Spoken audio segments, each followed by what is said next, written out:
Hello, EnderSword here again, this time with a Gold League game. We're going to be focusing on our Zerg player, LoCgogglez, or LoCgogglez, or whatever, I'm just going to call him Goggles. And he posted this game up on Reddit looking for ways to improve his game, particularly against Protoss players. He just can't quite seem to figure out what to do. So we're going to be taking a look at what goes on during this game. His opponent today is going to be leoyudik or something like that over here on the right hand side of the map. And we're going to be focusing obviously on the Zerg player today.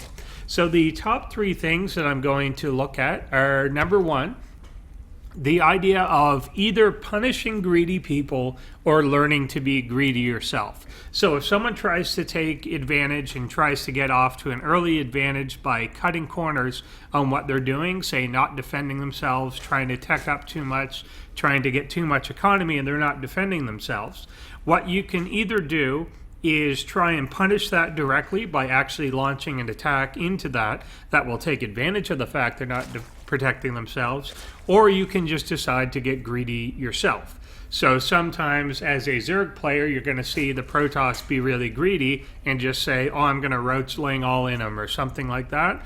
Or you can then decide to just take 3 or 4 bases yourself and realize, well, if he's not making a military to protect himself, I don't have to make a military to protect myself, so I'm just going to go take other bases. Second thing we're going to look at is the idea that Larvae needs to be used up like any other resource in the game. I love that they've now added this Larvae feature to the Units tab while watching replays. You obviously can't see it during the game, but you can keep an eye on what sort of resources you have available compared to what sort of larva that you actually have available here. And you should be consuming that larva as efficiently as possible. Unless you're very specifically saving it for a reason, you always want that to be spent as you move throughout the game. The third thing is the idea that as Protoss techs up, Zerg should be expanding behind it. If they're not currently posing a threat, if they're not currently scaring you into anything, then you should be definitely aggressively taking the map. Make them pay for every minute that they stay in their base. A lot of Zergs will complain about very turtley Protosses. They don't know how to deal with it, that sort of thing. 8 bases deals with that very well. So if you can just go out there and make sure that they pay for every minute or two that they're staying in their base and teching up and getting up armor upgrades and everything like that, by just taking the map, taking the map, taking the map, by the time they ever move out against you, you'll be able to remax 3-4 times before they can ever really take everything down. It just makes it take so long and makes your economy so good in the game. So anyway, that was kind of a long introduction, but that's the basic plan that we're going to look at throughout this. And obviously, as I was referring to here, we've got a really greedy Protoss. It's 4 minutes and 40 seconds into the game, and he's put down this Nexus as if he was doing a Forge Fast Expand or something. But he's not. He's not defended here at all. We've got 2 Zealots out to defend this Nexus. They can't really do that. They've got nothing kind of behind this. The warp gate technology is just starting. No other gateways are going down. There's nothing really to kind of back this up. So we have to be aware as a Zerg player that this is a very weak thing for the Protoss to do. So it indicates that he's not going to be attacking anytime soon. He's investing completely into his economy, but it also indicates he can't defend himself anytime soon. So as a Zerg player, you want to be deciding, well, what do I do with that? The Zerg in this case could go for, say, just a Ling all in, Baneling all in, Roach Ling all in, something like that. He could go right for a military approach and say, I bet I can get a decent sized army out onto this field before he can get some sentries or stalkers out there. That's obviously one viable route. The other viable route for him to do, particularly since he was actually delayed in taking this first expansion, is, well, we've got 300 minerals. Anything for stopping me from just taking this one immediately? He took his so early because he wasn't defending himself. So I kind of don't have to defend myself either, because there's no way that these 4 units are going to come across the map and attack me at any point in the near future. A single spine crawler or maybe 10 lings completely defends against this attack. So why not just go expand? Why not just take a couple things on the map? He does have enough money to do so right now, largely because you're not using your larva and you're supposed to be using your larva, but take advantage. So go strong one way or the other. Either be greedy yourself or punish him a lot for being greedy. By doing this, just taking your normal expansion at, frankly, a sort of late time, getting these up to defend against an attack that frankly isn't going to happen. And he does have vision. This is his overlord coming in, 3 warp gates and a robo facility. Well, he's not attacking. I can just tell you that. This is not some sort of timing push that he's expecting within the next minute or so. He's not going fast 2 bases into a 7-gate timing attack or something like that. When you see this robo come out, that's not what's going to happen. So you don't really need to be this defensive in your posture. You should actually definitely be going to the next spot, Generally, Zerg should really be looking at taking their next base around 8:39, 9:30, something like that, depending obviously on what your opponent is doing. And remember, from these positions as well, you've got 2 really good options. You can take this one, which I guess people would refer to as kind of your natural third. This is the one that they would expect you to take most of the time. But then you're kind of expanding towards where your enemy is. You're not going to have creep out in this area yet. He can kind of come back, destroy these rocks, whatever. This would be a slightly better third to take in this situation. You're expanding away from your enemy. If he tries to go out here and take this down, one, you're going to be able to see him coming by controlling this watchtower, which it's good that he is doing. Another thing about what the Protoss has done here is he's not going to be very mobile. He can't leave this situation because this isn't defended. He didn't do a forge fast expand. This isn't walled off. This isn't anything that's defended at all. So the moment he moves out, there's no reason not to just take all these lings and run them in and kill everything in that base. So if he ever tried to move out to get any expansion up here, well, let him, and then just kill everything here. There's nothing actually holding you off. So remember the strength of that counterattack. Good idea to get the changeling down there. The strength of that sort of position and being in this sort of thing where you're Zerg and you're the quick one is that you can get behind that. So by expanding kind of away from your enemy, you force them to really get into a position. Imagine he's got his army up here. Well, he can't defend anything down here, and the Protoss doesn't split their army very well. A lot of Protosses are getting better at it, but the army is just really a lot weaker when it is split up into groups. It just doesn't work that way. It's better when it's in this death ball formation. So your key is to get the death ball away from where it wants to be, drive it to some corner of the map where he either has to come here and be way out of position, or where he has to just allow you to have that expansion and then come in and try and attack through your front door in order to make sure that there's no route around him. So force him to make that type of decision going forward. Now, one thing that we're looking at, just the results of the economic game being behind here.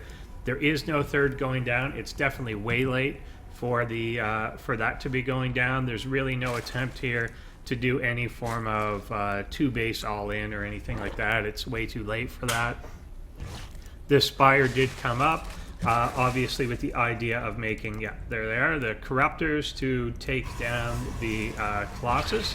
A lot of people will make this type of, I won't outright call it a mistake or anything, but responding to something too long after they've seen it.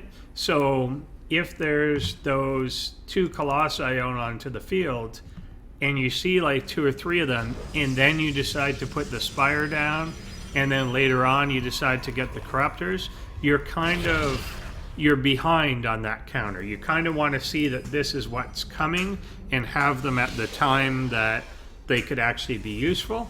By getting them a little too few, a little too late, you end up in a position, well, yeah, I just got those, and now he instead is researching Blink, and now he's into Immortals because he knows you have roaches and all this stuff, and all of a sudden that technology investment isn't very fruitful, or at least not in the short term, and particularly given that, again, there's only a third base just now going down. It's not really part of a long-term plan, so it's not as if he's saying, well, this is so that I can eventually get broodlords out of them or something like that.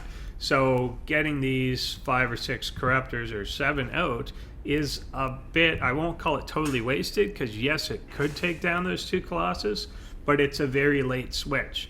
Either at this point he would then have 5 colossus out, and that's too few, or he makes this switch back into Blink, Stalker, Immortal, and now those aren't very useful at all. They're really only stopping 2 colossus as opposed to a lot more. Again, the expansion way too late. This whole army just, we're kind of losing the economic war, losing the supply war.